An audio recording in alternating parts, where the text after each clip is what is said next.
Monsieur le rapporteur général, mes chers collègues, nous recevons ce matin Monsieur François Villeroy de Galhau, gouverneur de la Banque de France. Je me permets de vous saluer, Monsieur le gouverneur, de vous remercier de votre présence et de vous adresser ainsi qu'à l'ensemble des personnels de la Banque de France. Au nom de notre commission, mes meilleurs voeux pour cette nouvelle année. Votre audition ce matin est désormais traditionnelle, puisque nous avons le plaisir depuis quelques années de vous retrouver au mois de janvier. Nous souhaitons entendre votre analyse sur l'état de l'économie, ainsi que sur la nature et les conséquences de la politique monétaire actuellement menée. L'inflation que le système européen de banque centrale a pour mission, en tout cas affirmé, de ramener à 2%, décroîtrait fortement, puisque vos prévisions macroéconomiques font état d'une diminution de l'inflation moyenne de 5,7% en 2023 à 2,5% en 2024. Pour faire diminuer l'inflation, la Banque centrale européenne a mené une politique monétaire que l'on peut qualifier de très restrictive, augmentant les taux directeurs de 450 points de base entre juillet 2022 et septembre 2023. Ce resserrement monétaire sans précédent n'a pas été sans effet sur le volume de crédit immobilier octroyé, notamment passant de 22 milliards d'euros en mai 2022 à 8,6 milliards d'euros en décembre dernier. L'investissement des ménages, selon vos estimations, s'est ainsi contracté de 3,6% en 2023 et sa baisse se poursuivrait pour atteindre moins 4,1% en 2024. Quant à l'investissement privé, vous estimez qu'il devrait augmenter de seulement 0,5% en 2024, après une hausse de plus de 4% en 2023, alimentée par des taux de marge élevés. Il est donc à craindre que cette politique monétaire, dont vous nous direz peut-être et pourquoi elle a été si restrictive, ne conduise à une stagnation de la croissance française, qui, selon vos provisions, ne devrait pas dépasser 0,9% en 2024.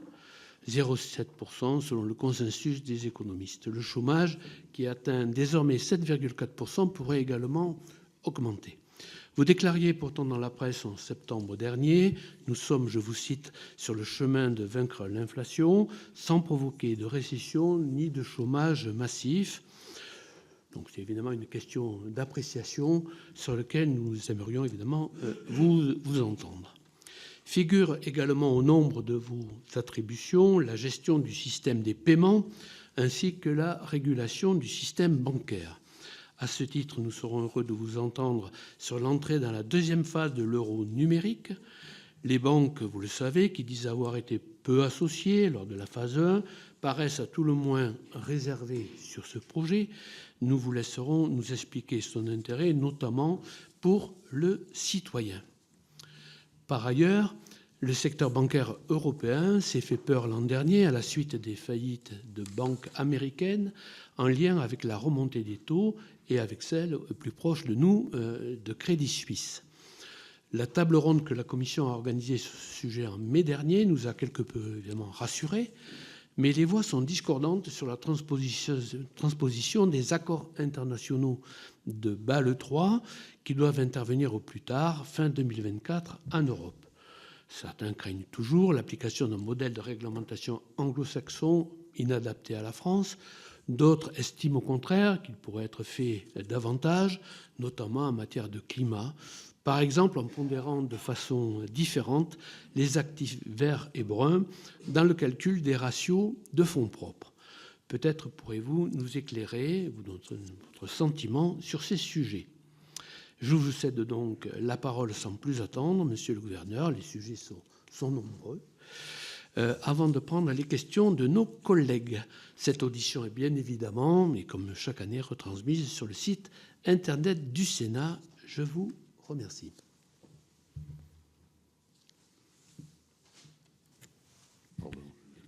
J'y suis.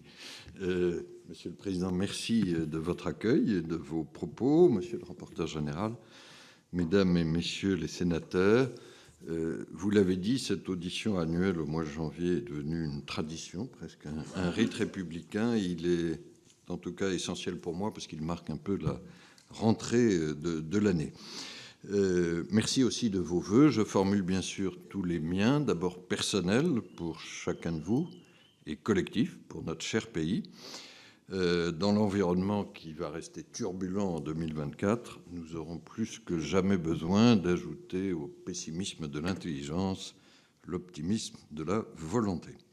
Alors pour marquer le début de l'année, nous sommes venus avec Véronique Ben Saïd-Cohen munis d'un modeste cadeau, Monsieur le Président, qu'on distribuera tout à l'heure. Je dis tout de suite qu'il est sérieux, à l'image de la Banque de France. C'est le dernier Que sais-je qui est paru, actualisé sur la Banque de France. Je vous souhaite d'avoir d'autres lectures aussi en 2024, mais celle-ci peut peut-être éclairer. Ça ne vaut pas 150 €, monsieur Non, non, non, c'est un cadeau modeste, compatible, je pense, avec nos règles déontologiques des deux côtés. Non, je ne sais pas quelle est la valeur marchande, Véronique. Ça doit être de l'ordre de la dizaine ou quinzaine d'euros. Bon. Mais vous verrez, le contenu est d'une grande richesse. Bon, plus sérieusement et dans mon propos introductif, alors je traiterai certains des sujets que vous avez évoqués, pas tous, mais ensuite notre discussion permettra d'y revenir. Je voulais peut-être d'abord parler du paysage conjoncturel en ce début d'année qui tend plutôt à se stabiliser et que cette relative stabilisation, j'y viendrai ensuite, permet et requiert, je crois, de traiter nos défis économiques de moyen et long terme. Si je commence par la conjoncture, il y a un an, beaucoup redoutaient pour la France et l'Europe un scénario noir qui ajouterait la récession et une inflation durable, environnée en plus de beaucoup d'incertitudes. Alors aujourd'hui, évidemment, les incertitudes sur la conjoncture n'ont pas disparu, mais elles tendent un peu à se dissiper, une des preuves en étant que nous avons très peu révisé nos prévisions entre septembre et décembre. Et je crois pouvoir dire ce matin que nous ne devrions avoir ni récession, même s'il y a un ralentissement incontestable, ni installation durable de l'inflation, même si le travail de la politique monétaire n'est pas terminé. Alors, pour préciser ce que je viens de dire, d'abord sur l'activité, nous menons, vous le savez, chaque mois une enquête de conjoncture de terrain auprès de 8500 entrepreneurs. La dernière, publiée début janvier, nous a conduit à remonter un peu notre prévision de croissance sur le quatrième trimestre de l'an dernier à plus 0,2% et à conforter notre prévision pour 2024 à plus 0,9% avant une reprise progressive en 2025 et plus encore en 2026. Pour le dire autrement, c'est une croissance incontestablement ralentie, mais ça n'est pas un retournement de la conjoncture depuis la rentrée de l'automne. Le moteur de cette croissance lui-même change un peu en cette année. Il devient principalement la consommation, soutenue par la désinflation, qui entraîne une augmentation des salaires réels, déduction faite de l'inflation et du pouvoir d'achat. Alors j'en viens justement à l'inflation qui a été et qui reste la première préoccupation des Français. Nous avons observé une baisse sensible tout au long de 2023. Alors si je raisonne en IPC-H, et nous savons que il y a deux indices, l'IPC national et l'IPC-H harmonisé européen, le pic a été à 7,3% en février dernier et on est redescendu jusqu'à 4,1% en décembre. C'est encore trop, bien sûr. Notre prévision, vous l'avez dit, Monsieur le Président, est à 2,5% en moyenne en 2024 et 1,8% en moyenne en 2025. Je vais surtout redire devant vous ce matin un engagement. Nous allons ramener l'inflation à 2% d'ici au plus tard 2025.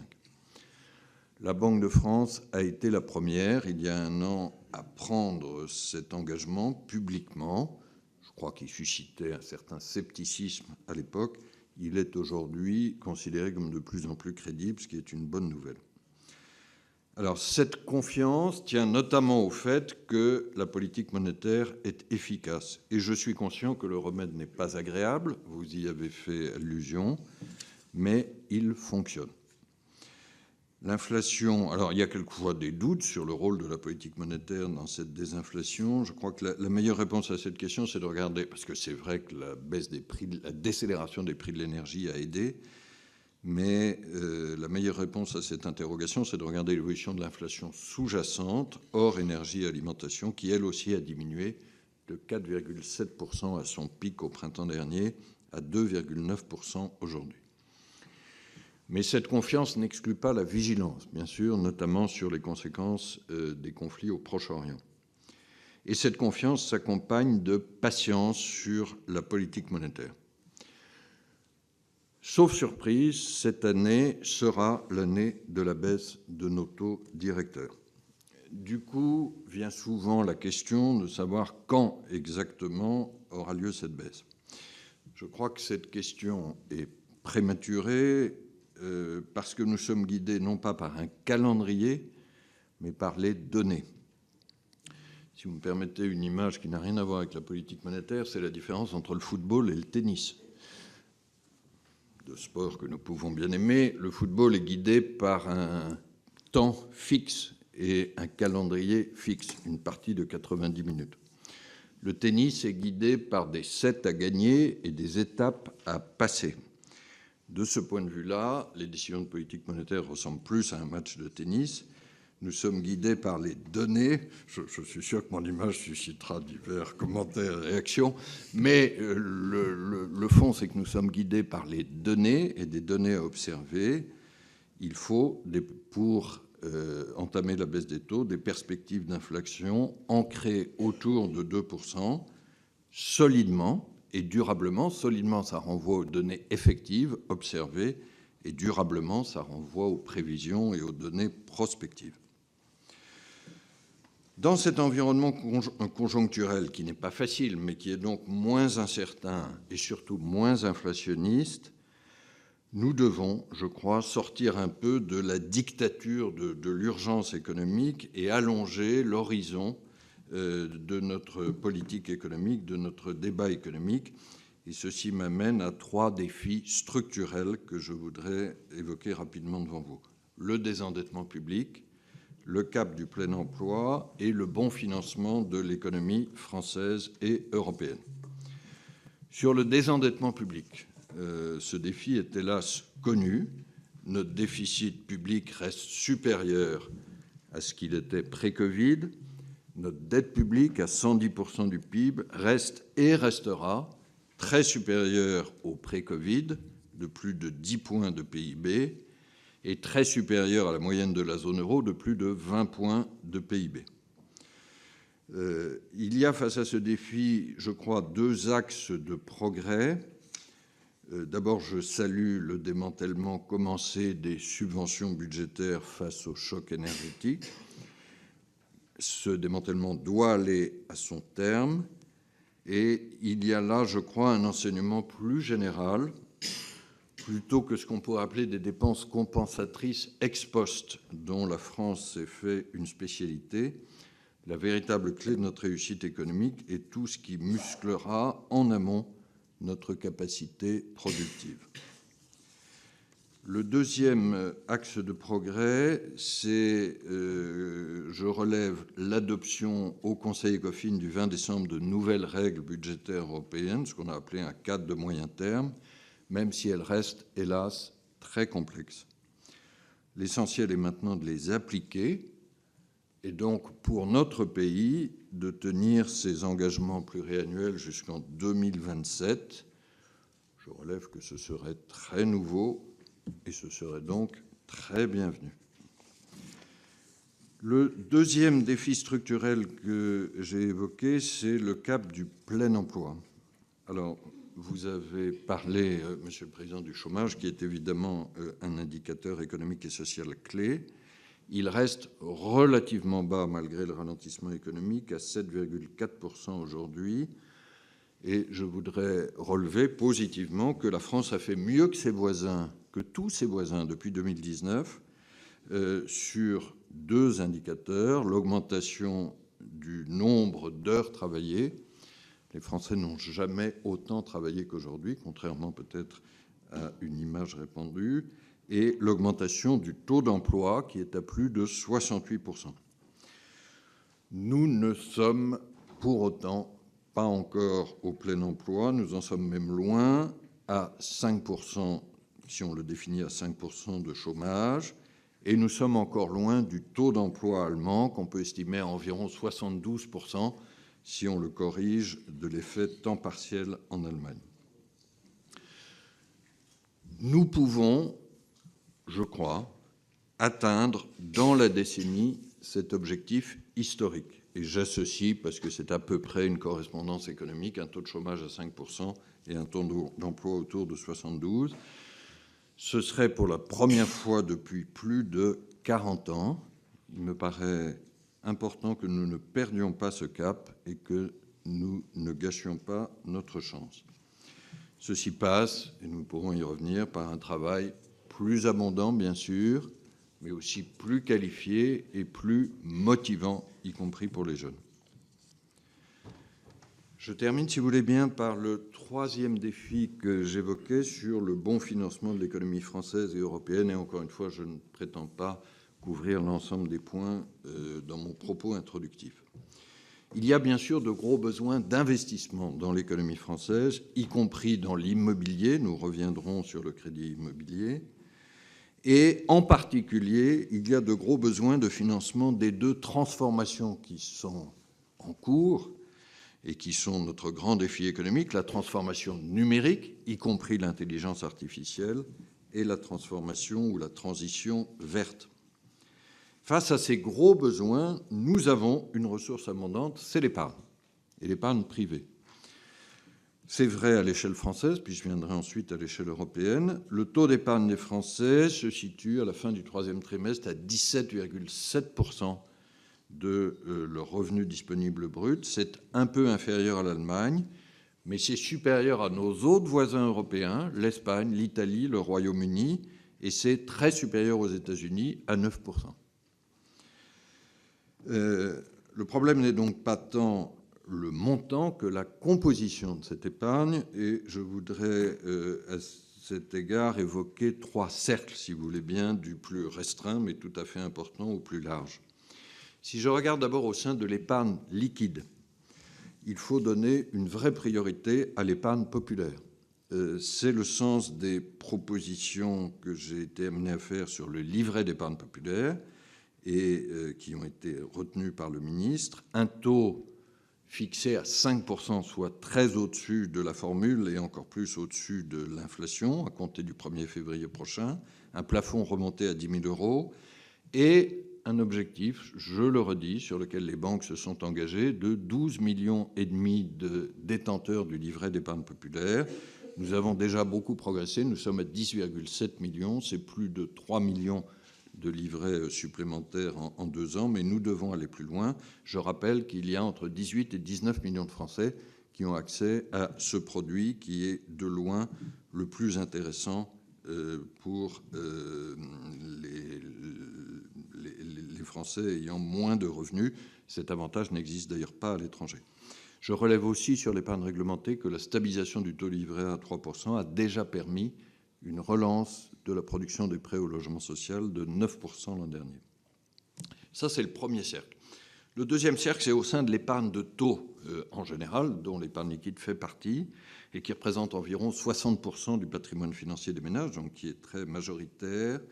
Il est important de préserver aussi l'épargne longue, qu'est l'assurance vie, produit très important en France.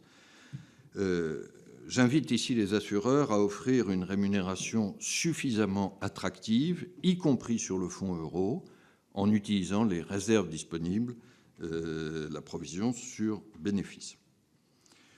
Troisième cercle, si je regarde l'épargne dans son ensemble, c'est le développement souhaitable des placements, à côté de l'épargne de taux, des placements sur fonds propres. Alors là, l'Europe dans son ensemble, et notamment la France, est en retard par rapport aux États-Unis. Les chiffres sont assez frappants. Les placements des Français sous diverses formes en produits de fonds propres sont 3 fois plus faibles qu'aux États-Unis, 93% de notre PIB contre 282% aux États-Unis. Pour le dire peut-être en résumé, les entreprises françaises, les entreprises européennes ne manquent pas globalement de crédit, elles manquent de fonds propres. Ceci m'amène à la dimension européenne, peut-être pour terminer sur le bon financement. Là aussi, l'épargne est une ressource abondante disponible. Il y a un excédent d'épargne en 2023 de 370 milliards d'euros à l'échelle européenne, c'est-à-dire 2,6% de notre PIB. Et ceci renvoie à un vieux projet dont nous avons souvent parlé ici, mais qui, je crois, a connu une nouvelle impulsion à la fin de l'année dernière. C'est l'union des marchés de capitaux pour bien affecter l'ensemble de cette ressource vers les besoins de transition numérique et écologique dont j'ai parlé. Christine Lagarde en a parlé au mois de novembre, le ministre Bruno Le Maire en a parlé début janvier. Plus largement, j'appelle à ce que j'appellerais une union de financement européenne, verte et numérique, qui associe l'union des marchés de capitaux et l'union bancaire. Nous avons les besoins, nous avons la ressource privée, il faut créer les canaux de l'un vers l'autre. Et ceci fait partie, je crois, ce sera ma dernière remarque, d'un réveil économique de l'Europe dont nous avons besoin face à la croissance américaine, à l'affirmation chinoise. L'Europe ne doit évidemment pas rester sur le côté du terrain.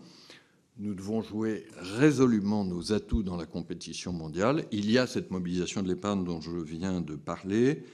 Il y a aussi la relance du marché unique. Le marché unique, ça n'est pas qu'un glorieux héritage de Jacques Delors, ça reste un potentiel de jouer plus résolument notre taille en capacité d'attraction et de mobilisation des entreprises. Nous pouvons accroître encore significativement la croissance européenne. Puisque j'ai parlé d'Europe, je termine juste par une citation de Jean Monnet. Jean Monnet a toujours un réservoir à citations, mais celle-là me paraît d'un grand bon sens et d'une grande actualité. À l'aube de 2024, ce qui est important, ce n'est ni d'être optimiste, ni d'être pessimiste, c'est d'être déterminé. Comptez en tout cas sur les équipes de la Banque de France à leur place pour l'être à vos côtés. Merci. Merci, monsieur le gouverneur. Donc, comme vous l'avez dit, vous n'avez pas pu répondre à l'ensemble du propos introductif, mais à tous les éléments, par contre, de politique macroéconomique en particulier, très clairement. Donc, si vous le voulez bien, tout à l'heure, dans une deuxième partie, on ne mélangera pas les sujets. Vous pourrez revenir, si vous le souhaitez, sur les questions liées à l'euro numérique. C'est une question, disons, plus ponctuelle, en cours, si je puis dire, mais qui nous intéresse également parce qu'elle commence à être bien sur le... Et à Bâle 3 aussi.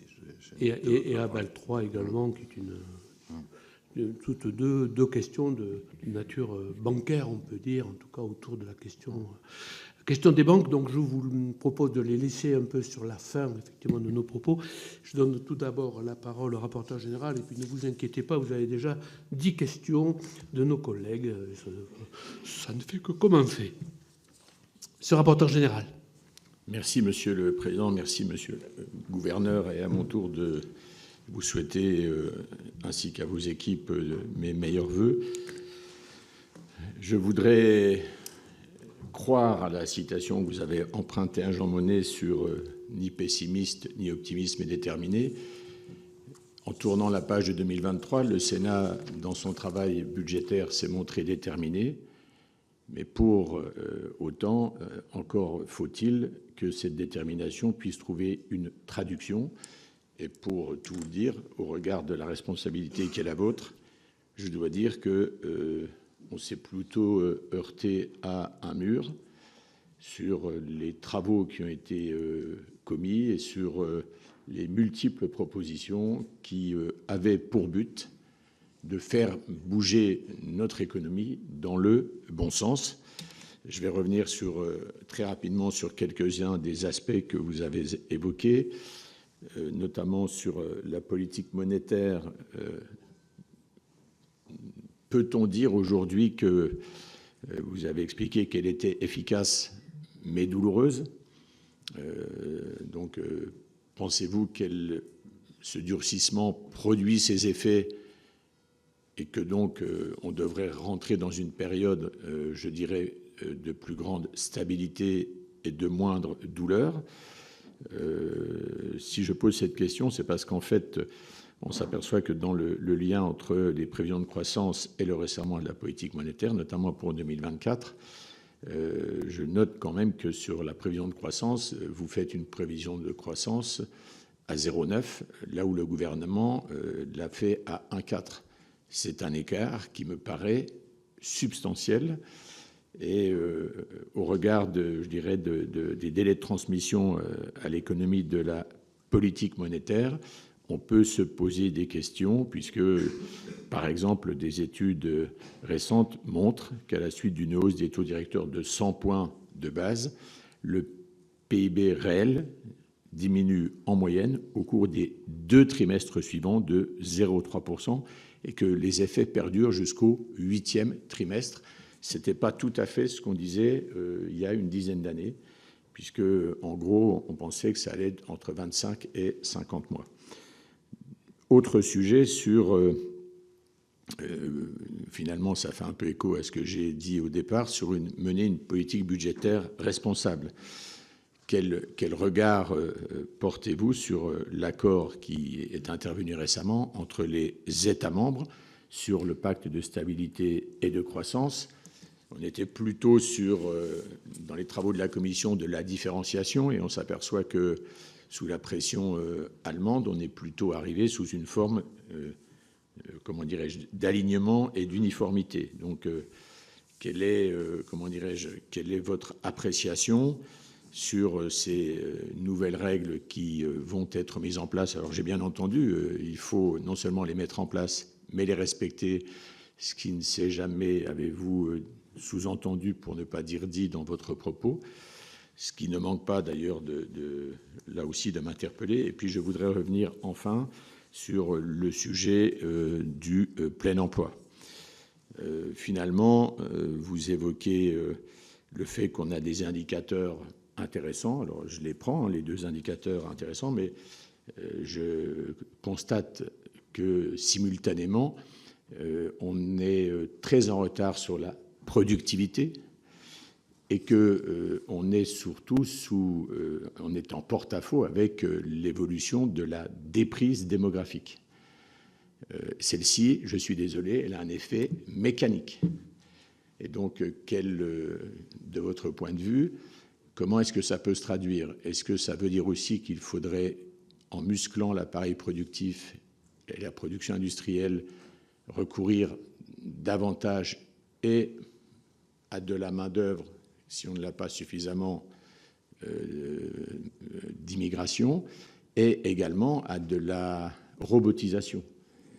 Puisque, notamment dans le secteur de l'automobile, si on veut aller très vite et être performant, aujourd'hui, il faut pouvoir faire du travail de 3-8 et sur l'année complète. Mais c'est des sujets qui doivent être portés dans le débat public, dans le même temps que, vous l'avez dit, meilleure qualification, ce qui veut dire un meilleur appareil de formation, mais ce que j'appelle, moi, de la formation, comment dirais-je, opérationnelle, et pas ce que j'appellerais plus occupationnelle, subventionnée à grand renfort d'argent public.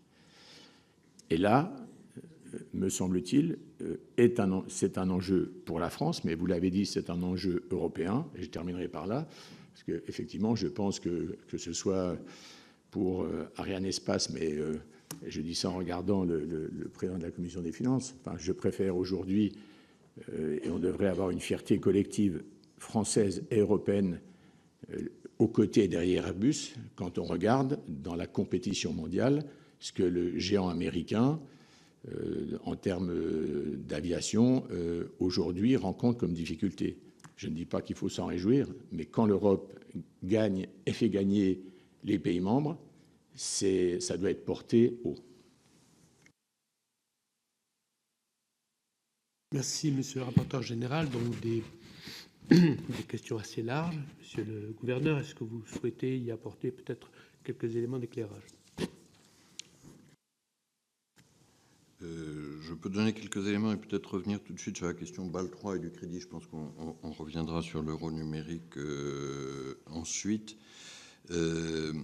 Alors, sur le propos du rapporteur général, je crois que nous partageons la détermination. J'avoue que dans les mots que vous avez employés, le mot mur m'a un peu frappé, tout le temps que j'ai compris qu'il s'appliquait à la Banque de France. Non. Ah bon, alors dans ce cas-là, voilà, je rappelle que la Banque de France est indépendante, mais ça ne veut pas dire que la Banque de France est irréprochable. Donc si nous pouvons faire encore mieux dans le travail avec le Sénat, nous serons heureux de le faire. Sur la politique monétaire, alors, je suis conscient, encore une fois, qu'il est plus agréable d'avoir des taux très bas que les taux relativement élevés que nous avons eus. Mais je crois que c'était absolument nécessaire. Quand notre boussole, c'est l'inflation. Et je crois que c'est une boussole qui est totalement légitime parce que c'est la première préoccupation des Français. Ça l'a été depuis 2 ans et cela le reste aujourd'hui. Donc, il est prioritaire de vaincre l'inflation. Et c'est prioritaire aussi pour la croissance dans la durée, parce que l'inflation trop élevée mange le pouvoir d'achat et donc la consommation, et peut-être de façon plus insidieuse, mange la confiance et donc notre capacité à nous projeter dans l'avenir et à investir. Alors, quand la Banque centrale européenne a pu mener des politiques de taux très bas, elle l'a fait. Et j'ajouterais même, quand elle a dû mener des politiques de taux très bas, c'était le cas jusqu'en 2021, puisque nous avions une inflation très basse, voire une menace de déflation au moment du Covid. Je crois qu'on a pu éviter la déflation. Mais souvenez-vous du débat qui a existé fin 2021, début 2022, le reproche était plutôt inverse, que la Banque centrale avait des taux trop bas et qu'elle tardait trop à monter. Je ne crois pas que nous ayons tardé, on pourrait revenir sur le débat, mais il faut mener une politique monétaire en fonction de cette boussole prioritaire qu'est l'inflation. C'est notre boussole, je dirais, juridique, puisque c'est le traité et les statuts de la Banque centrale, mais c'est aussi une boussole économique et, je crois, politique fondée.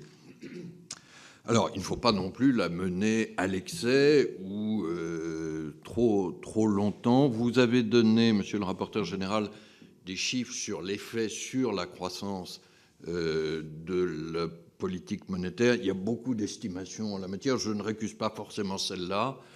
Je ne crois pas non plus que ces effets soient plus forts que dans le passé, mais je serais tout prêt à ce que nous puissions partager avec la Commission des finances un certain nombre d'estimations en la matière.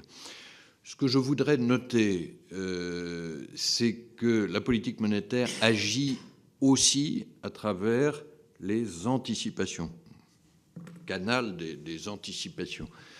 Et il me semble que c'est la principale différence avec les années 1970. Le choc énergétique que nous avons subi, le choc de matières premières en 2 temps, fin 2021 avec la reprise Covid et puis début 2022 avec malheureusement l'invasion de l'Ukraine, ressemble pas mal au choc des années 70.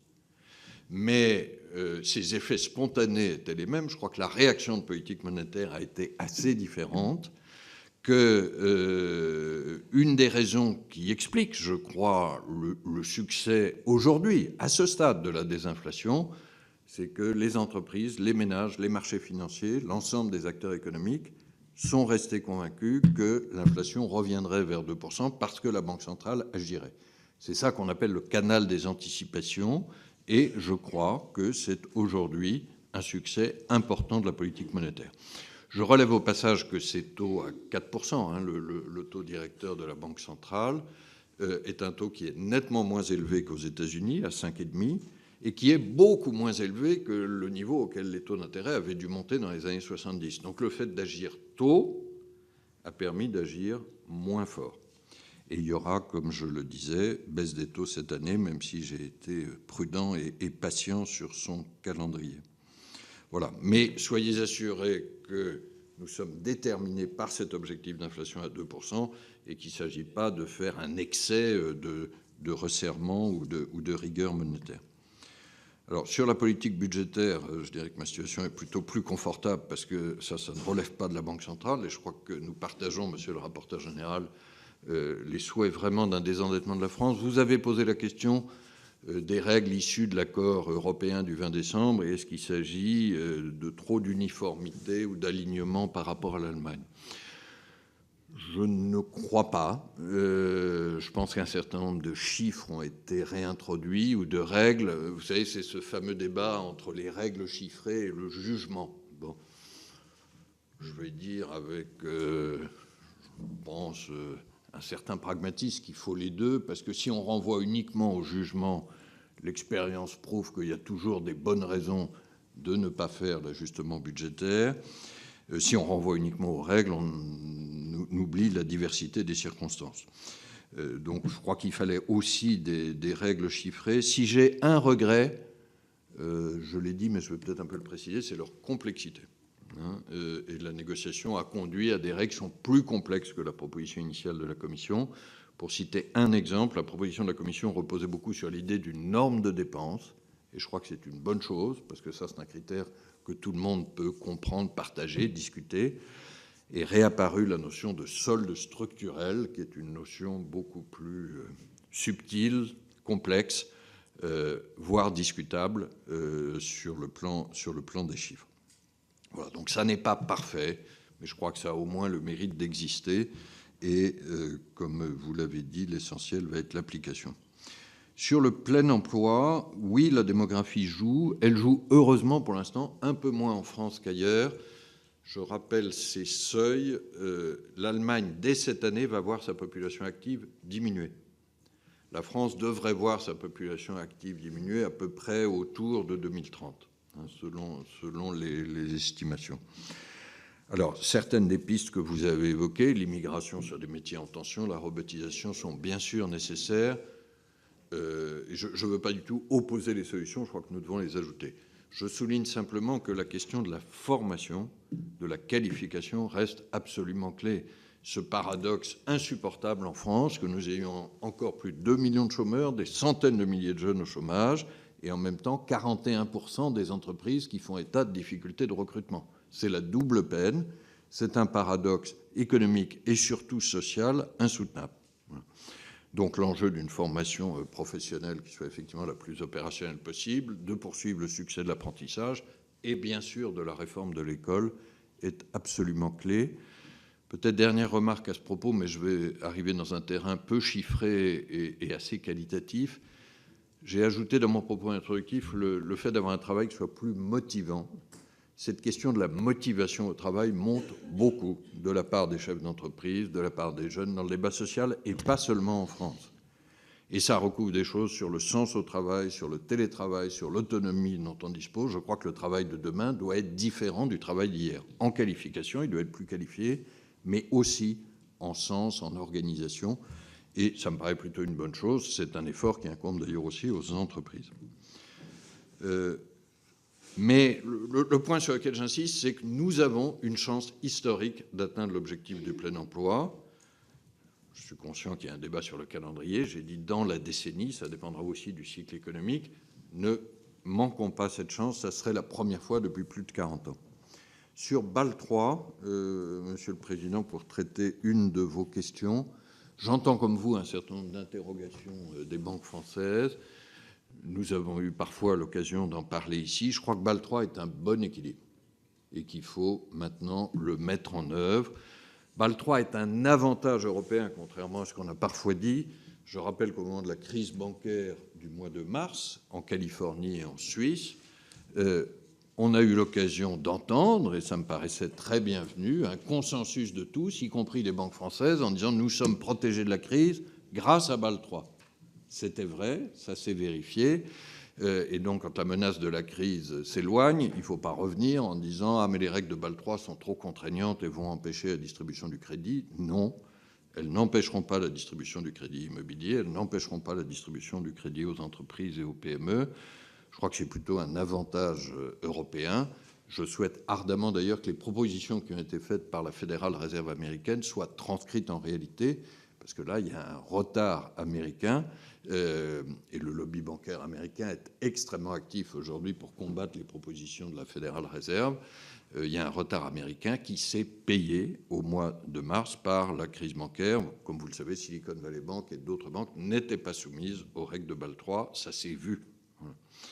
Donc je m'engage vraiment vis-à-vis de votre commission des finances sur le fait que ça n'empêchera pas la capacité des banques à bien financer l'économie française. Merci, Monsieur le Gouverneur, pour ces premières réponses. Didier Rambaud, puis Michel Canevet. Merci, Président. Monsieur le Gouverneur, je lis régulièrement vos interviews, vos prises de position, et vous avez indiqué récemment, je vous cite, « La période qui s'ouvre sera une période d'argent au juste prix et non une période d'argent gratuit et facile ». Alors, selon vous, qu'est-ce que ça veut dire exactement, une période d'argent au juste prix ? Deuxième question qui concerne l'augmentation du nombre de dossiers de surendettement. On a observé ces dernières années une forte baisse, effectivement, de dossiers déposés. Et là, maintenant, ça repart, une augmentation de 8% du nombre de dossiers de surendettement déposés auprès de la Banque de France. Donc, quelle explication vous avez? Alors que, je vous cite, tout à l'heure, vous avez dit on n'a jamais autant travaillé en France. Donc, quel est votre regard particulier sur cette augmentation du nombre de dossiers de surendettement? Et enfin, effectivement, je ne résiste pas à vous poser la question sur le taux directeur de la Banque centrale européenne. Je fais un lien avec le secteur du logement. Hein, on va vers une catastrophe, probablement. On a tous des messages d'alerte sur la construction. Et là, alors, vous avez esquissé aussi une baisse probable de ce taux directeur, mais est-ce qu'on peut avoir peut-être un calendrier plus précis? Est-ce que vous êtes en capacité de nous le dire? Parce que je pense qu'on a besoin d'avoir, les acteurs de la construction ont besoin d'avoir un signe dans les prochaines semaines à ce sujet-là. Merci. Merci Didier, Michel Canevet, puis Marie-Claire Carrère-Gé. Merci, Monsieur le Gouverneur, de vos propos optimistes sur les objectifs vis-à-vis de l'inflation. Je partage les trois défis que vous venez d'évoquer. D'une part, sur la question du désendettement public, et je voulais savoir à cet égard si le niveau de l'endettement public pesait sur les comptes propres de la Banque de France. Je partage aussi, bien entendu, le défi sur l'emploi. Effectivement, le taux de chômage demeure une préoccupation dans notre pays, mais on voit dans certains territoires que l'on peut aller beaucoup mieux. Je pense au territoire de Vitré ou en Vendée, où on voit un taux de chômage autour de 3,5%. Ça montre que l'on peut certainement aller plus loin sur les territoires. Et puis, je partage aussi les questions relatives à l'investissement. Et comme Didier Rambaud vient de l'évoquer à l'instant, nous pouvons exprimer néanmoins de très vives inquiétudes sur la question du logement. On voit bien, la production est très clairement en baisse pour ce qui concerne les établissements bancaires.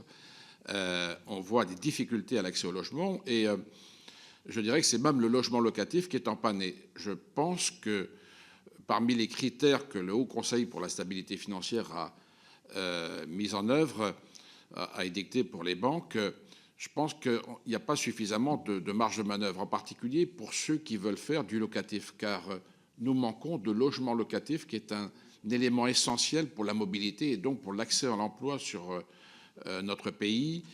Et donc le critère d'introduire l'ensemble des charges de remboursement à un niveau maximal de 35% des revenus est pénalisant pour ceux qui veulent faire du locatif en complément et qui veulent apporter des réponses à ceux de nos concitoyens qui ont besoin de pouvoir se loger près de leur travail. Et là, il y a sans doute des choses à faire, tout comme laisser un tout petit peu plus de latitude aux banques, parce que les latitudes de 20% sur les primo-excédents ou autres dossiers, les banques nous disent clairement que c'est particulièrement difficile pour elles de pouvoir les appliquer. On peut avoir des disponibilités en novembre et pas les avoir en décembre pour le même type de dossier, par exemple.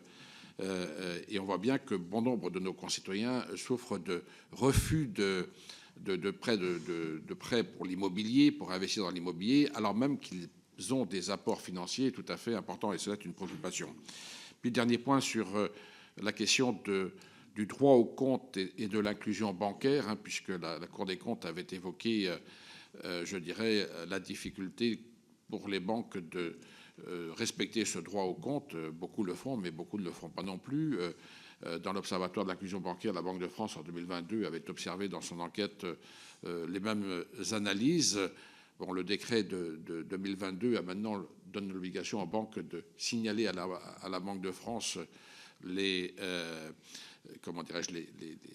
anomalies observées.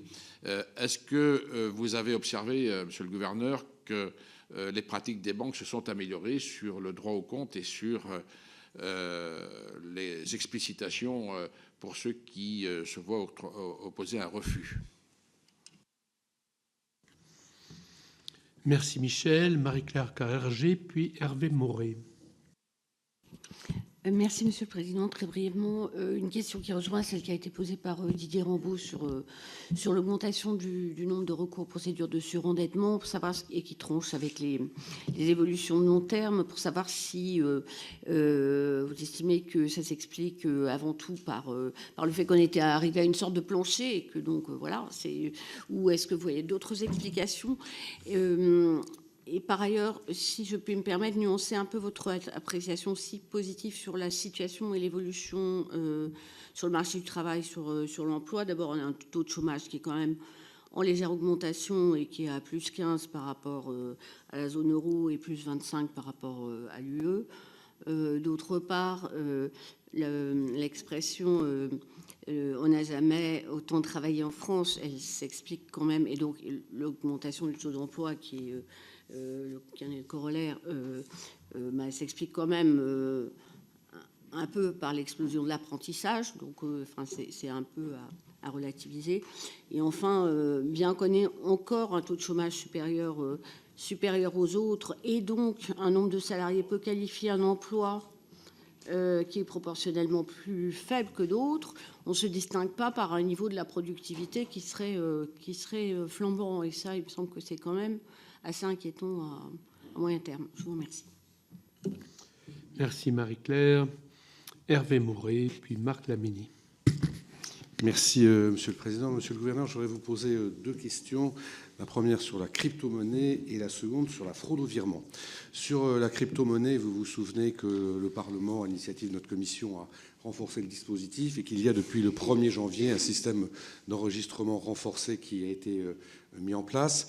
La Cour des comptes a émis des inquiétudes sur le fait que ce renforcement des règles nationales et européennes allait peut-être mettre en difficulté l'AMF et la CPR en termes de charge de travail. Je voulais avoir votre sentiment là-dessus. Par ailleurs, il reste, je crois, 90 entreprises qui vont rester sous le régime de l'enregistrement simple jusqu'à ce que l'agrément entre en application pour elles, c'est-à-dire en 2026, en juin 2026. Et toujours sur ce sujet, vous avez appelé à la mise en place d'un MICA 2. Je crois que des réunions ont déjà eu lieu sur ce sujet. Est-ce que vous pourriez nous en dire un petit peu plus ?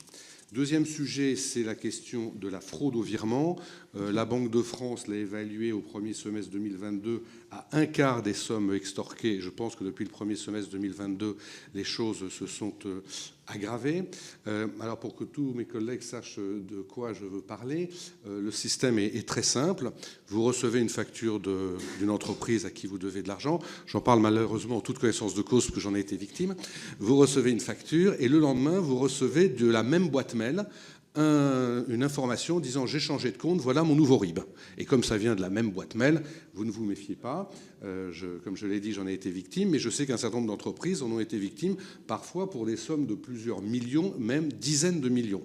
Donc je voulais savoir s'il y avait des mesures qui étaient envisagées pour essayer de remédier à cette fraude, qui est évidemment très difficile à contourner compte tenu de sa dimension numérique et piratage informatique.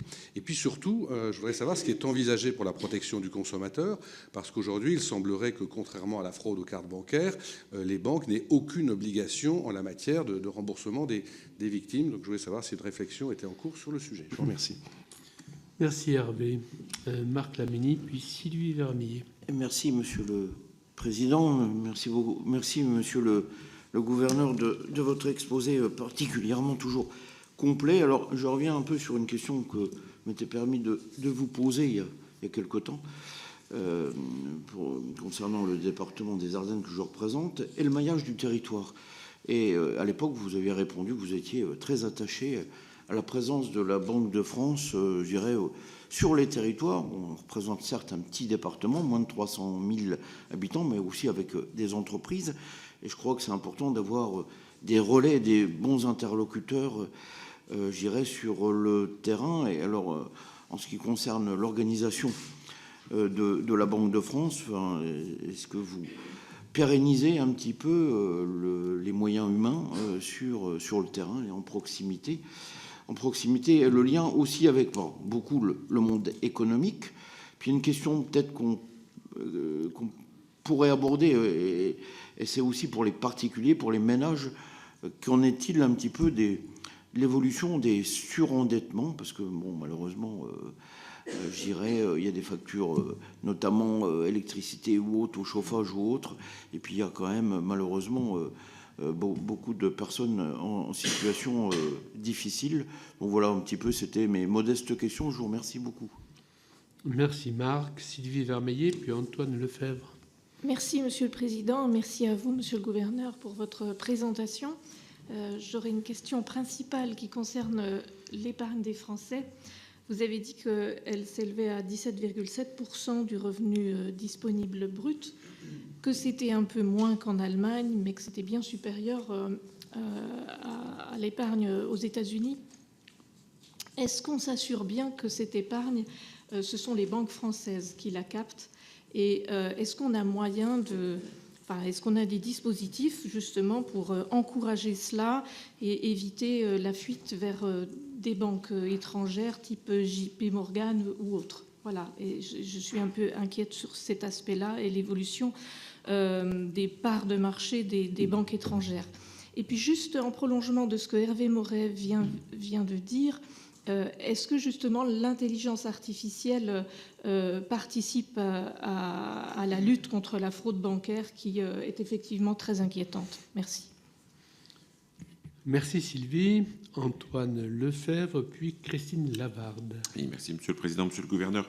Alors Didier Rambaud tout à l'heure a déjà évoqué le dossier du surendettement, l'augmentation de 8% en 2023, dans un contexte que nous connaissons et une contraction du budget des ménages. Dans les outils de dernier recours que propose la Banque de France dans les cas graves de surendettement, il y a la possibilité d'effacer la totalité de la dette. Alors bien sûr, souvent les créances sont détenues par des acteurs institutionnels privés. Et donc pour ceux-ci, c'est effectivement qui représente 3 à 4% des effacements. Il y a aussi des ménages qui sont en difficulté financière. Alors ma question, c'est de savoir si, dans ce cadre précis des particuliers, est-ce qu'il y a des propositions de compensation financière malgré tout? Quel dispositif disposez-vous dans ces procédures d'effacement vis-à-vis des particuliers qui sont dans ces difficultés? Merci. Merci Antoine. Christine Lavarde, puis Jean-Raymond Hugonet. Oui, merci Monsieur le Président. Alors dans le rapport de France Stratégie sur le financement de la transition écologique, il y avait un sous-rapport compétitivité qui a traité partiellement de la question de l'accès aux ressources financières. Et dans cette partie du rapport, il y a une seule hypothèse qui est traitée, qui est celle de l'introduction d'une taxe carbone aux frontières avec ou pas l'accompagnement d'une politique monétaire. Et pour autant, il me semble qu'il y a d'autres pistes d'évolution qui existent, et notamment toutes celles qui sont portées par le réseau des banques centrales engagées pour la finance verte auquel appartient la Banque de France. Et il y a une idée qui me semble intéressante, et d'ailleurs le président de la République, je crois, la glisse en filigrane dans une de ses dernières tribunes, c'est l'introduction d'un taux différencié pour les actifs verts et les actifs bruns, taux qui pourrait notamment trouver à s'appliquer pour toutes les actions de rénovation énergétique. Si j'entends qu'il était compliqué d'avoir une politique de ce type tant qu'on était dans un contexte inflationniste, à partir du moment où, effectivement, comme vous l'avez indiqué dans votre propos liminaire, on s'oriente plutôt vers une diminution des taux directeurs, cette distinction pourrait trouver à s'opérer. Est-ce que c'est des choses que la Banque de France va pousser? Merci Christine. Jean-Raymond Hugonet, puis Thierry Cozic. Merci, Monsieur le Président. Monsieur le Gouverneur, nous sortons de l'examen du projet de loi de finances 2024 et nous avons pu constater l'extrême dégradation des comptes publics dans notre pays. Comment, quand on a connaissance de cela, comment analysez-vous l'évolution positive et constante d'un indicateur qui est peu employé, qui s'appelle le patrimoine économique national ?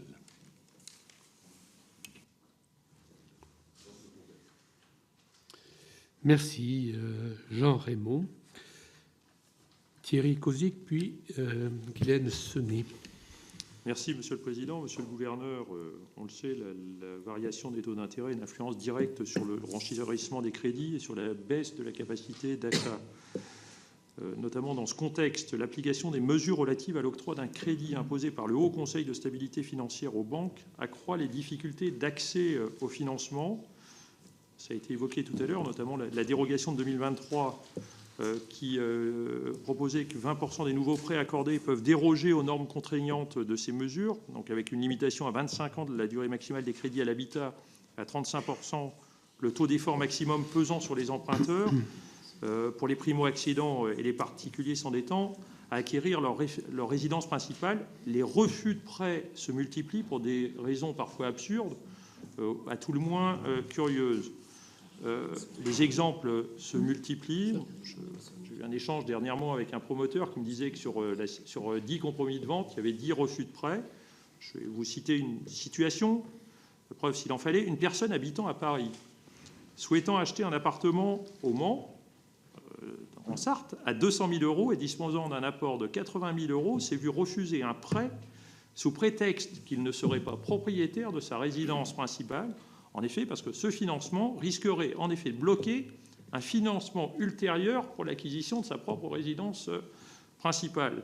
Donc, je voulais savoir, Monsieur le Gouverneur, quel était le regard, alors non pas porté sur cette situation précise, mais quel est le regard de la Banque de France sur cette situation qui est rencontrée sur l'accès au financement au logement, mais c'est aussi la difficulté qu'elle va entraîner sur le secteur du bâtiment, et voir s'il y a des mesures qui sont envisagées pour assouplir l'ensemble de ces critères d'accès. Merci. Merci Thierry. Ghislaine Senet, puis Isabelle Briquet. Oui, merci Monsieur le Président. Alors, Madame Lavarde a évoqué effectivement la question des taux différenciés. Je voulais savoir si la Banque de France, effectivement, est en capacité de pouvoir les mettre en œuvre avec une majoration significative des taux pour les investissements bruns, bien évidemment, et une minoration pour les investissements verts.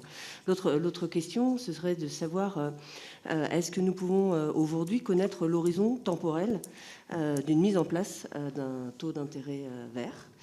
Et le troisième point est qu'il y a un enjeu d'adaptation du système financier aux risques liés au dérèglement climatique. Moi, je pensais que d'ailleurs, ça allait être un défi que vous alliez mentionner. En fait, vous ne mentionnez la transition verte que dans le cadre du défi bon fonctionnement de l'économie française.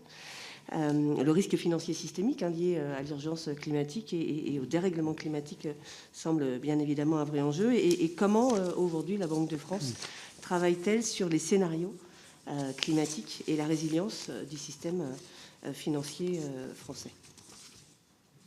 Merci Ghislaine. Isabelle Briquet qui conclut. Merci Monsieur le Président. Monsieur le Gouverneur, selon une étude du FMI, les banques centrales de la zone euro devraient enregistrer des pertes de 55 milliards d'euros entre 2023 et 2024, soit l'équivalent de 0,5% du PIB de la zone. Ces pertes sont la conséquence de l'importance des bilans des banques centrales, alors que les taux d'intérêt sont simultanément élevés. La Bundesbank et la Banque de France devraient enregistrer des pertes respectivement de 26 milliards d'euros et 17 milliards d'euros en 2023. De même, la Réserve fédérale américaine devrait enregistrer des pertes de 100 milliards de dollars cette année, qui pourraient culminer à environ 200 milliards de dollars en 2025. Si de telles pertes étaient maintenues pendant une longue période, des questions se poseraient quant à la capacité des banques centrales à financer leurs propres activités. C'est pourquoi je souhaiterais avoir votre avis sur ces pertes et sur leurs conséquences. Je vous remercie. Merci Isabelle. Monsieur le gouverneur.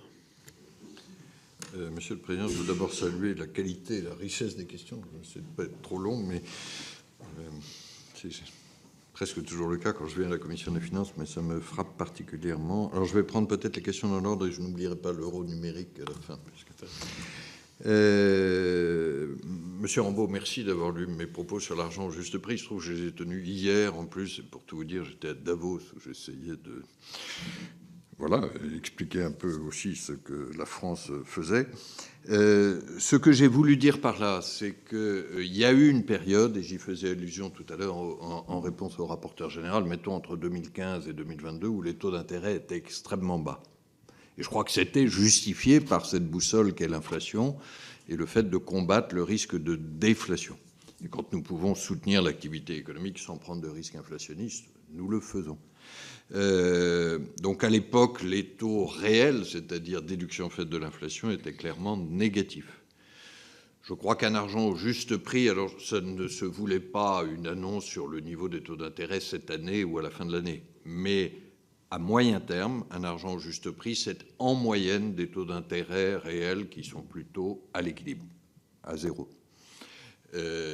Et si vous ajoutez une inflation à 2% en moyenne, ça fait des taux nominaux, encore une fois pour les taux de la Banque centrale, qui sont en moyenne autour de 2%.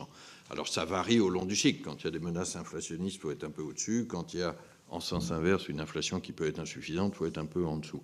Mais c'est ça le repère que j'ai voulu donner. Le nouveau normal demain, une fois sorti de cet épisode inflationniste, après 2025, ne sera pas le retour à une situation qui était assez exceptionnelle dans l'autre sens entre 2015 et 2022. Sur les dossiers de surendettement, vous avez été nombreux à poser la question et effectivement, nous avons constaté sur 2023 une hausse de 8% du nombre de dossiers de surendettement. Alors je vais être prudent sur l'interprétation de ce chiffre et nous partageons un certain nombre des questions que vous avez posées. Pourquoi ? Parce que les effets Covid restent assez forts sur les 3 dernières années. Nous avions observé paradoxalement une baisse forte du nombre de dossiers de surendettement en 2020-2021, et là, il y a une certaine correction de tendance. Nous continuons à regarder par rapport à 2019, par rapport à pré-Covid, et là, le nombre de dossiers en 2023 est en baisse de 15% par rapport au pré-Covid. Voilà. Donc, je ne surinterpréterai pas à ce stade le +8. Nous restons cependant très attentifs et si la tendance devait se confirmer avec des explications tenant à la situation économique et sociale, mais je vais être honnête, nous ne les avons pas aujourd'hui. Ce que je peux dire, c'est que les équipes de la Banque de France sont évidemment totalement mobilisées avec les points conseil budget pour traiter ces situations le mieux possible. Vous avez enfin posé, et beaucoup d'autres sénateurs l'ont fait après vous, la question du logement. Alors là, je vais être un petit peu plus long et je veux d'abord...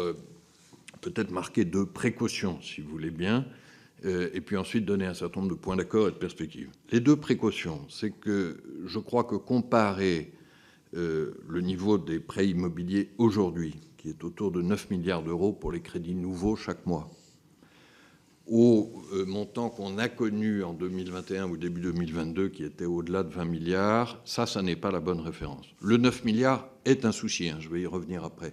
Mais le plus de 20 milliards était totalement exceptionnel parce qu'il correspondait à une période de taux ultra bas. Souvenez-vous, le crédit immobilier était entre 1 et 1,5% à l'époque. Les ménages français ont été parfaitement rationnels. Ils sont venus tirer des crédits immobiliers très fortement, comme en plus il y avait des rumeurs de hausse qui commençaient à circuler. Donc jusqu'à mi-2022, on a enregistré des pics qui ne se reproduiront pas, qu'on n'avait jamais connus et que je crois on ne connaîtra pas avant un bon moment. La deuxième précaution, c'est par rapport au fameux HCSF et les critères du Haut Conseil de stabilité financière.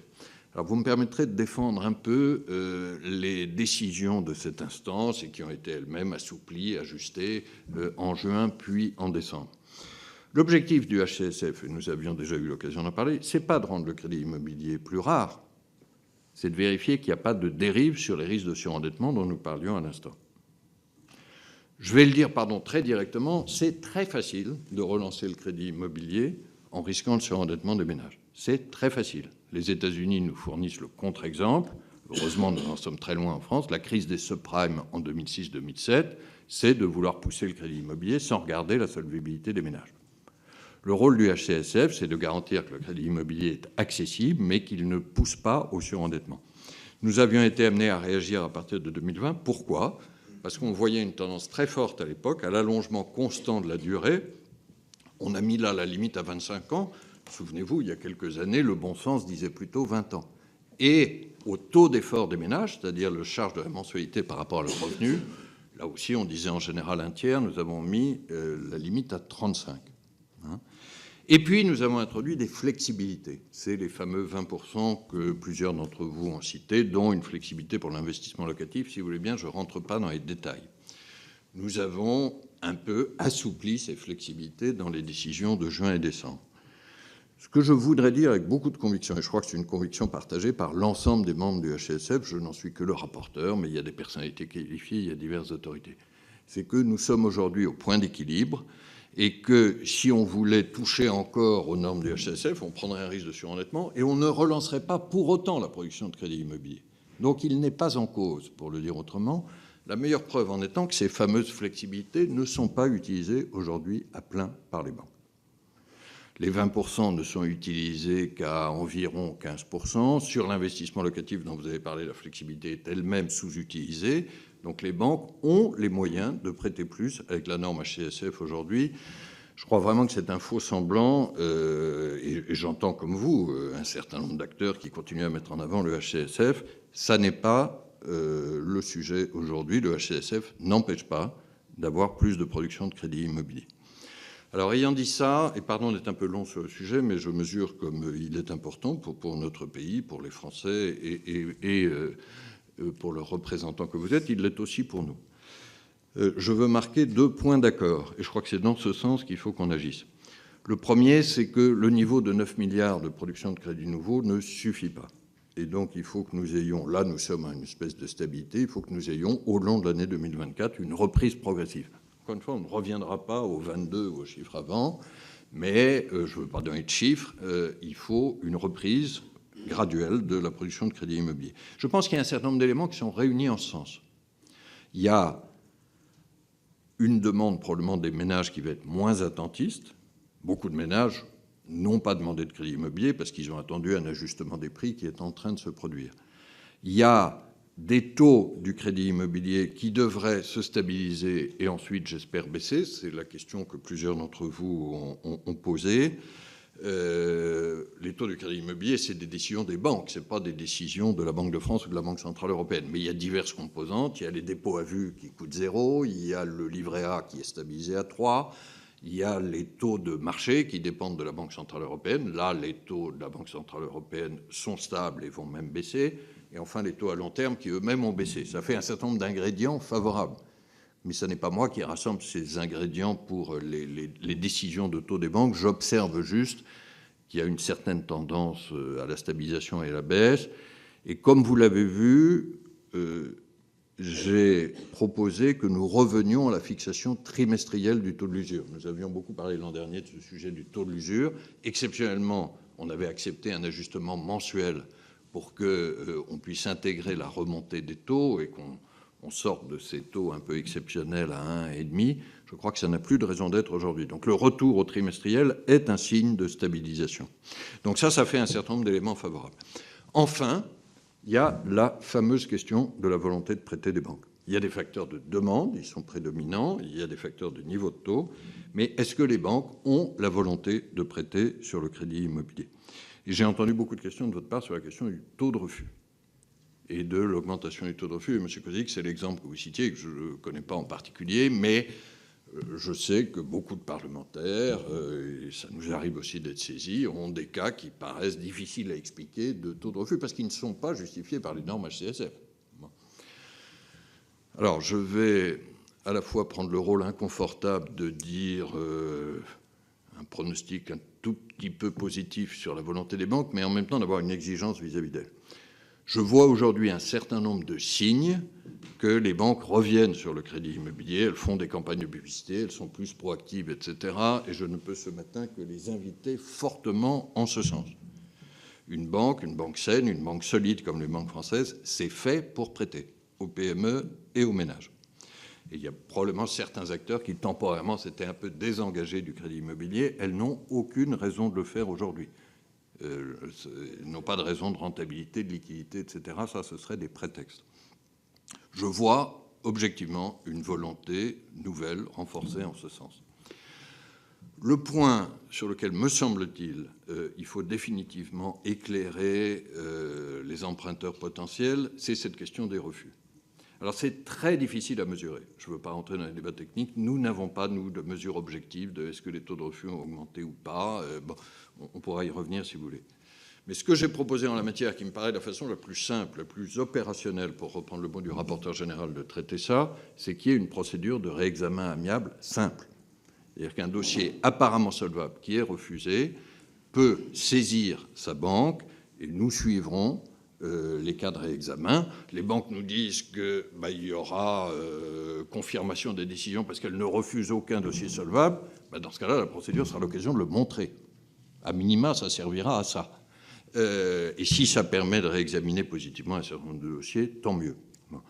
Donc j'ai proposé ça à la fin de l'année dernière. Le ministre a repris ce souhait. Je crois qu'il est très souhaitable maintenant que ça se traduise dans les faits dans les prochaines semaines. C'est-à-dire que cette procédure de réexamen, simple, accessible, transparente, soit mise en place très vite. Je crois que c'est la meilleure réponse à la question que vous avez posée sur la volonté de prêter des banques et le taux de refus. Mais je partage tout à fait le souhait, et nous le suivrons, que la production de crédit immobilier reparte progressivement. Pardon d'avoir été un peu long là-dessus, mais c'est évidemment un sujet central. Je vais aller un peu plus vite sur les autres questions. Monsieur Canevet, sur l'endettement public, il n'a pas de conséquences sur les fonds publics de la Banque de France, pour répondre directement. Pour autant, je reviendrai tout à l'heure sur la... Alors, j'en dis un mot tout de suite sur la question sur les pertes que Mme Briquet vous avez posées. Alors, c'est vrai, la Banque de France, comme à peu près toutes les autres banques centrales, je l'ai annoncé depuis un an, va faire des pertes temporaires pendant quelques années. Je ne valide pas les chiffres qui circulent parce que ça, nous les verrons au moment de la publication des comptes 2023 de la Banque de France, donc au mois de mars. C'est la conséquence mécanique, j'allais presque dire normale, de la politique monétaire très active, très en soutien de l'activité qui a été menée jusqu'en 2022 et dont on parlait tout à l'heure. Pourquoi ? Parce qu'il y a des bilans de grande taille et que la remontée des taux expose à des pertes sur ces bilans de grande taille. Le point qui est important, c'est que la Banque de France a les moyens, par les provisions qu'elle a constituées et par d'autres moyens, de couvrir ces pertes tout en restant en fonds propres positifs et sans faire appel à une recapitalisation publique. Ça, je veux le dire très fortement. Elle a les moyens aussi de mener la politique monétaire qui convient. Sa politique monétaire ne sera pas guidée par sa situation financière. Ça serait une trahison du mandat, puisque notre mandat, il est guidé par l'objectif d'inflation à 2%. Donc, je confirme effectivement qu'il y aura des pertes. Je ne donne pas de chiffres aujourd'hui parce que nous les verrons en mars. Mais je précise que nous avons, par les provisions constituées et par d'autres moyens, la capacité à couvrir ces pertes sans recapitalisation publique et en restant en situation de fonds propres positifs. C'est ça qui est important, je crois, pour les Français. Très rapidement, je ne peux que vous rejoindre, M. Canevet, sur les zones de plein emploi qui existent en France, et en particulier en Bretagne et plus largement dans le Grand Ouest. Je crois que ce sont des exemples positifs. Nous pouvons y arriver. Et sur le droit au compte, à ma connaissance, les pratiques bancaires se sont significativement améliorées à la suite du décret de 2022, notamment sur la justification du refus qui bloquait un peu ou ralentissait la procédure, mais on vérifiera peut-être à la suite de votre question. Madame Carrère, sur le surendettement, j'ai répondu. Sur le chômage, vous vouliez relativiser mon jugement très positif. Je n'avais pas eu l'impression qu'il était tant que ça, parce qu'il me semble que je nous ai quand même invités. Je trouve qu'on parle trop peu de chômage aujourd'hui en France. Donc là, je vous rejoins et que, si je peux dire la question du plein emploi a l'air de s'identifier beaucoup à une seule question de calendrier, un calendrier plus électoral qu'économique, ça, ce n'est pas mon sujet. Je crois que c'est très important que nous gardions ce cap. Nous n'y sommes pas. Hein. Alors, pour prendre une image familière, le verre est à moitié plein ou à moitié vide. Je crois qu'on peut décrire les deux parties du verre sans basculer dans un positivisme exagéré. Le développement de l'apprentissage est, me semble-t-il, un progrès français. Et vous avez raison, et pardon, je n'avais pas répondu au rapporteur général sur ce point, le miroir de nos progrès sur l'emploi, parce qu'il y en a eu, même s'ils ne sont pas suffisants, le miroir, c'est une dégradation de la productivité. Et ça, c'est mécanique, si j'ose dire. Alors, ça n'est pas un phénomène que français. C'est-à-dire cette dégradation de la productivité, nous la voyons partout à la suite du Covid, notamment en Europe, parce que les entreprises européennes ont gardé leurs salariés, alors même que l'activité était en baisse. Et je crois que c'est une bonne chose. C'est une bonne chose. Les entreprises américaines ont eu du mal à retrouver leurs salariés. Cette question de la productivité sera tout à fait déterminante à l'avenir. J'aurais tendance à dire que là, il y a un peu un cycle. Tant que nous sommes en marche vers le plein emploi, et surtout, restons-y, c'est cet objectif d'emploi qui est prioritaire. Plus nous allons nous rapprocher du plein emploi, plus le fait d'améliorer la productivité et de la faire croître sera évidemment vital pour notre croissance future. Mais il y a une contradiction, je dirais, mécanique, mais je la résous un peu dans le temps en disant que dans la situation de chômage qui est la nôtre, je crois que c'est bien de donner la priorité à l'emploi, qui doit être un vrai emploi qualifié. Je relève, pardon, pour rester sur le verre à moitié plein, mais qui ne fait pas du tout ignorer les progrès à faire, que dans le précédent ralentissement économique, la précédente phase, souvenez-vous, nous sommes après la crise financière, en gros autour de 2012, la France connaît un taux de chômage de plus de 10%. Aujourd'hui, nous avons le même ralentissement économique et on est à 7 et quelques. Je crois que quelque chose a changé pour le mieux dans l'économie française, mais il ne faut pas s'arrêter là. Monsieur Moret, je suis totalement d'accord avec vous sur les cryptos. À un terme près, que j'ai été surpris de trouver dans votre bouche, c'est le terme de crypto-monnaie. Pour des raisons qui ne vous échapperont pas, nous considérons que les cryptos ne sont jamais des monnaies. Ils n'ont pas de valeur fiable, ils ne sont pas acceptés comme moyen universel de paiement, donc nous préférons parler de crypto-actifs. Mais je pense que si je n'avais pas relevé, vous auriez été déçus. Après... Ah oui, ça, mon intention était totale. Après, comme vous le savez, nous partagions totalement l'inspiration de votre amendement. Nous l'avons totalement soutenu. Après, il y a eu un compromis en CMP.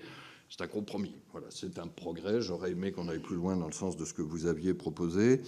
J'ai vu ce rapport de la Cour des comptes qui, une fois n'est pas coutume, propose une augmentation des effectifs publics, notamment à l'AMF, peut-être s'inquiète de la CPR. Là, je veux vous rassurer, nous avons les moyens à la CPR de suivre la mise en œuvre de cet agrément renforcé. Oui. Voilà. Les amendements 2025. Voilà. Oui, je n'exclus pas d'ailleurs si nous avons des questions sur le plafond de je crois que le plafond d'emploi n'est plus strictement dans le PLF, mais le plafond de ressources y est, et ce point peut être sensible. Il a été relevé sur 2024, il faudra sans doute le relever à l'avenir, mais nous avons les moyens de faire face à cette priorité. La vraie solution, vous l'avez dit, c'est la mise en œuvre du règlement européen MiCA 1 qui imposera l'agrément renforcé partout, mais on va faire la soudure grâce à cette solution de compromis. Sur MiCA 2, je pense qu'effectivement c'est un champ qui évolue très vite. Donc je ne vais pas préjuger de ce qu'il faut dans MiCA 2, mais je dirais au moins deux choses. La première, c'est le bon suivi transfrontière des conglomérats. Parce que l'expérience américaine, les problèmes FTX et autres, voire Binance plus récemment, prouve que quand on regarde juste une entité apparemment limitée aux cryptos dans un seul pays, on manque toute une série d'interactions qui sont souvent l'occasion des risques, voire des fraudes. Et la deuxième chose, c'est la fameuse finance décentralisée, ou DeFi en anglais. Entre nous, elle ne porte de décentralisé que le nom, parce qu'elle est concentrée sur un certain nombre de plateformes, mais on voit émerger un certain nombre d'acteurs puissants à risque, et je crois que là, il faut qu'on puisse suivre les choses au fur et à mesure de la technologie. Sur la fraude au virement, vous avez raison que le virement peut porter sur des montants très importants. Vous me permettrez là-dessus de réserver un tout petit peu le détail de la réponse technique. Je crois qu'une mesure législative via les tiers de confiance pourrait aider, mais que nous puissions revenir vers vous sur ce sujet de préoccupation. Globalement, la fraude au paiement, quand même, continue à diminuer en France. tout moyen de paiement confondu, hein, notamment la carte. Mais il est sûr qu'au fur et à mesure que nos moyens de prévention, de sécurité augmentent, la sophistication des fraudes elle-même augmente. Et donc, il faut que nous restions très, très vigilants là-dessus. Monsieur Laménie, vous avez parlé de questions modestes. Elles sont aussi importantes pour moi que pour vous sur le maillage territorial. Je crois que je vous avais dit que je m'apprêtais à aller à Charleville-Mézières. Nous sommes vus l'année dernière. J'y étais le 20 janvier, je me souviens de la date. Je vous confirme, et c'est un engagement durable, que la Banque de France maintiendra son réseau de succursales dans tous les départements. J'avais été amené à réagir à un rapport notamment de la Cour des comptes qui proposait des plateformes régionales et autres. La Banque de France, elle est en proximité. Le visage de la Banque de France est souvent pour vous le directeur. Et vous nous direz si nous pouvons encore augmenter nos services. Mais c'est pour nous absolument essentiel, y compris pour des raisons économiques. Je crois que ce que nous entendons dans les conseils consultatifs, ce que je peux dire quelquefois au Conseil des gouverneurs, issu de la réalité de terrain des PME, des particuliers, des intervenants sociaux, c'est une grande force. Madame Vermeillet, sur la question sur l'épargne des Français, alors ce sont bien majoritairement les banques françaises ou les assureurs français ou les gestionnaires d'actifs français qui la captent. Et je dirais que nous avons un paysage qui est solide là-dessus. Nous avons 4 banques, parmi les 8 premières banques européennes, 4 sont françaises. Un des grands assureurs européens est français, puis il y a d'autres acteurs. Le premier gestionnaire d'actifs européen est français. Donc je crois que notre secteur financier est plutôt une force de la France. Et c'est effectivement une force au service de la souveraineté, l'autonomie stratégique, etc. Si j'ai peut-être une inquiétude, elle est un peu plus européenne. Je pense que la puissance de la finance européenne globalement est loin de valoir la puissance financière américaine dont vous avez parlé, particulièrement en banque d'investissement. C'est un sujet qui est peut-être moins grand public que la banque de détail, mais qui est tout à fait stratégique pour le financement de nos entreprises grandes et moyennes. Donc il faut là-dessus, heureusement, les banques françaises ont une capacité de banque d'investissement, plus que leurs concurrentes européennes. Mais là, je crois qu'il y a un défi européen. Quand j'ai parlé d'union de financement et d'union bancaire, l'union bancaire, c'est aussi la capacité à constituer des acteurs européens transfrontières qui mobilisent l'épargne globale des Européens au service des grands investissements européens. Il ne faudrait pas que ça passe en banque d'investissement, essentiellement par des banques non européennes. Sur l'utilisation de l'intelligence artificielle dans la lutte contre la fraude, nous commençons. Nous utilisons l'intelligence artificielle depuis longtemps à la Banque de France, y compris pour les scores sur les entreprises. Mais évidemment, c'est un grand axe de développement pour nous. Après, je crois que rien ne remplace la vigilance humaine face à l'imagination des fraudeurs. Monsieur Lefebvre, sur la compensation financière des créanciers en cas d'effacement, si j'ai bien compris la question, la réponse courte est malheureusement non. Et voilà, le risque reste celui du prêteur. Et si nous nous substituions, je pense qu'on déséquilibrerait beaucoup le mécanisme, parce que là, on verrait fleurir des tas de prêts à risque. Heureusement, ça reste un cas très minoritaire.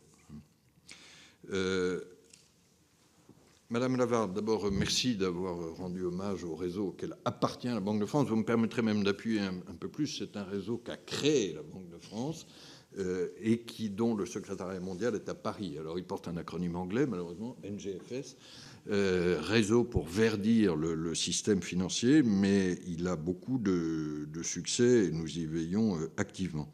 Pas d'exonération fiscale pour les collaborateurs. Je ne vois pas à quoi vous faites allusion, monsieur le rapporteur général, mais la réponse est qu'il n'y en a pas. Oui. Alors, sur cette question de taux vert et taux brun, j'ai lu, comme vous, la tribune du président de la République, et c'est une idée, effectivement, qui est évoquée périodiquement. Il nous semble que la meilleure façon d'y répondre, c'est la prise en compte du risque climatique dans l'appréciation du risque de crédit en général. Et je vais prendre l'exemple des crédits bruns, parce que celui-là est, je crois, très parlant. Aujourd'hui, c'est une des choses que nous poussons avec le fameux NGFS, mais encore plus que nous poussons très directement avec la CPR et la supervision européenne. Nous obligeons les banques à suivre leurs risques climatiques, à les rendre publics et à les maîtriser. Et un crédit brun, sur une centrale à charbon, par exemple, est un crédit qui présente davantage de risques dans la durée, parce que l'actif correspondant va très probablement se dévaloriser. Je crois que cette approche basée sur les risques doit rester le cœur de l'action du superviseur et même de la Banque centrale. Si on imaginait des taux verts qui soient totalement indépendants des risques, et je ne dis pas non, là, on serait peut-être davantage dans un mécanisme de bonification, peut-être plus de nature budgétaire. Mais je crois qu'aujourd'hui, la prise en compte du risque climatique progresse beaucoup dans l'allocation des crédits. Par ailleurs, les banques ont pris un certain nombre d'engagements de développement des crédits vers les renouvelables et en sens inverse de sortie des crédits fossiles. Alors, Madame Senet, vous m'avez reproché très aimablement, mais de ne pas avoir mentionné le défi climatique dans mon propos introductif. Je m'en excuse. Je n'ai pas besoin, je crois, de vous rassurer sur mon engagement personnel et celui de la Banque de France face aux défis climatiques. La Banque de France a été classée 2 années de suite meilleure banque centrale du G20 dans l'engagement climatique, pas par nous-mêmes, ce qui serait suspect, mais par des ONG internationales. Et nous tenons beaucoup à cet engagement. Et je dirais que du côté de la Banque centrale européenne, évidemment, Christine Lagarde le partage. La Banque centrale européenne est elle-même pionnière à l'échelle mondiale en la matière. Donc, encore une fois, je n'avais pas besoin de vous rassurer, mais je le dis fortement. J'ai presque terminé, je crois. Il reste la question de M. Hugonnet à propos du patrimoine économique national. Alors, effectivement, c'est les chiffres que nous publions, que nous avons publiés il y a quelques semaines. C'est une notion, pour autant, que je prends avec prudence, parce que c'est une notion comptable, et je ne veux pas du tout jeter l'opprobre sur cet adjectif, mais il se passe notamment quelque chose qui est un peu paradoxal, ou apparemment paradoxal, c'est quand il y a montée des taux d'intérêt, la valeur marchande des dettes diminue, et du coup, les passifs des agents diminuent. Et on peut montrer avec cette méthode que, tout en ayant vu augmenter la dette, le patrimoine économique de l'État s'est moins dégradé, etc., parce que les taux d'intérêt ont monté. Donc c'est extrêmement sensible à l'appréciation au passif du niveau des taux d'intérêt. Reste une tendance qui est quand même une tendance qui n'est pas que française, qui est une tendance tout à fait internationale, qui est que le patrimoine des agents privés a tendance à se développer, alors que le patrimoine public, lui, a tendance à se dégrader compte tenu de la montée de l'endettement, une fois que j'ai neutralisé cet effet comptable. Donc les plus grands gagnants, quand vous regardez dans le patrimoine économique national, c'est les agents privés les plus endettés, et donc notamment les entreprises. Il me reste l'euro numérique, peut-être, Président, si j'ai encore 5 minutes. Sur l'euro numérique, quelle est la justification ? C'est de dire que la monnaie, depuis toujours, est un partenariat public-privé. Nous pouvons tous payer nos achats, soit avec de la monnaie de banque commerciale, les cartes de crédit, les chèques pour ce qu'il en reste, etc., les virements, bon, soit avec de la monnaie émise directement par la Banque centrale, c'est les billets et les pièces. Alors, dans la vie quotidienne, cette distinction apparaît un peu théorique aux yeux de nos concitoyens. Elle a néanmoins une véritable importance parce qu'en cas de crise, la confiance dans la monnaie centrale est beaucoup plus forte. Et par ailleurs, l'existence même de cette monnaie centrale est une ancre de la confiance dans la monnaie privée. Pourquoi est-ce que la monnaie de telle ou telle banque, A, B ou C, inspire la même confiance à nos concitoyens ou aux entreprises que les billets? Parce qu'on sait qu'elle est à tout moment convertible, échangeable en monnaie de banque centrale. Alors arrive là-dessus l'évolution technologique, qui est que la monnaie de banque commerciale s'est beaucoup numérisée, digitalisée, etc., alors que la monnaie de banque centrale est restée en support papier. Le papier, c'était un gigantesque progrès quand il a été introduit, quand la Banque de France a été créée en 1800. Souvenez-vous, enfin, aucun d'entre nous ne s'en souvient, mais les livres d'histoire le disent, à l'époque, on payait en transportant des masses d'or et d'argent. Bon, c'était pas très commode. Donc le papier, c'était déjà une étape technologique très importante. Il n'y a aucune raison aujourd'hui que la monnaie de banque centrale soit exclue du numérique. Et donc l'idée de l'euro numérique, c'est d'offrir à nos concitoyens le meilleur de la confiance dans la monnaie publique et le meilleur de l'innovation dans le digital, de combiner ça. Je dis bien offrir cette possibilité. Nous n'avons pas d'objectif de part de marché. Il ne s'agit pas d'aller évincer la monnaie de banque commerciale. Je crois que notre devoir, c'est de créer cette capacité, cette possibilité. Ça fait partie de la confiance dans la monnaie, mais ça sera à nos concitoyens de déterminer comment et dans quelle proportion ils l'utiliseront. Alors j'ai lu effectivement un certain nombre d'interrogations des banques en disant « vous voulez faire ça sans nous, vous voulez nous désintermédier, vous voulez nous sortir ». Non. Il faut que je le redise encore une fois ce matin, et on l'a beaucoup dit aux banques, l'euro numérique, ça se fera aussi avec les banques. Ça sera distribué par elles. La Banque centrale n'a aucune intention d'ouvrir des comptes. Il y aura un plafond de détention qui préservera le fait que l'essentiel du montant des dépôts. Il n'y aura pas d'avantage spécifique de rémunération à l'euro numérique par rapport au dépôt, etc. Hein ? Et il y a toute une série d'autres éléments que nous sommes prêts à discuter avec les banques. Mais je crois, encore une fois, que c'est notre devoir de le proposer, parce que la première vocation d'une banque centrale, c'est d'émettre de la monnaie, et il n'y a aucune justification à dire vous n'avez le droit d'émettre de la monnaie que papier dans le XXIe siècle. Le monopole du numérique serait du côté des banques commerciales, et l'interdiction du numérique serait du côté de la Banque centrale. Ça n'a pas de sens. Donc ça sera un partenariat public-privé rénové. Et à travers ça, Président, peut-être pour terminer sur ce qui est, je crois, le vrai enjeu positif de cette affaire, c'est de construire une stratégie européenne des paiements adaptés à l'ère numérique. Pourquoi ? Parce que si nous ne créons pas cet actif commun universel en Europe de confiance qu'est l'euro numérique, la nature ayant horreur du vide, l'alternative peut être certains des cryptoactifs, ou ce qu'on appelle en anglais les jetons stables, stable coins, dont parlait M. Moret tout à l'heure. Souvenez-vous du projet Libra, poussé par Facebook en 2019. C'était bien l'idée de créer un actif à vocation universelle, mais émis par une entité privée, et qui plus est une entité non européenne, qui serait utilisée facilement par l'ensemble des citoyens. Eh bien, je crois qu'il est très important que nous ayons une monnaie numérique de banque centrale plutôt que tel ou tel actif privé, qui peuvent par ailleurs avoir leur utilisation, mais pour répondre à ce besoin de nos concitoyens, d'avoir un actif qui soit à la fois de confiance, universel, qualité de l'euro numérique, et innovant et facile d'usage à travers le numérique. Voilà, c'est ça le projet. Il n'est en rien dirigé contre les banques. Il se fera avec elles. Et je crois qu'il faut dépasser un certain nombre de réflexes peut-être un peu défensifs. J'espère que nous en sommes là. Merci, Monsieur le Gouverneur, et merci d'avoir répondu à l'ensemble des questions de nos collègues. Donc, nous vous reverrons l'année prochaine à la même période, peut-être un petit peu avant si d'autres sujets se présentent, mais en tout cas, merci de répondre toujours présent à ce rendez-vous. Et bonne journée à vous tous. Merci beaucoup. Et bonne année encore. Et donc nous... N'oubliez pas vos que sais-je. Les que sais-je.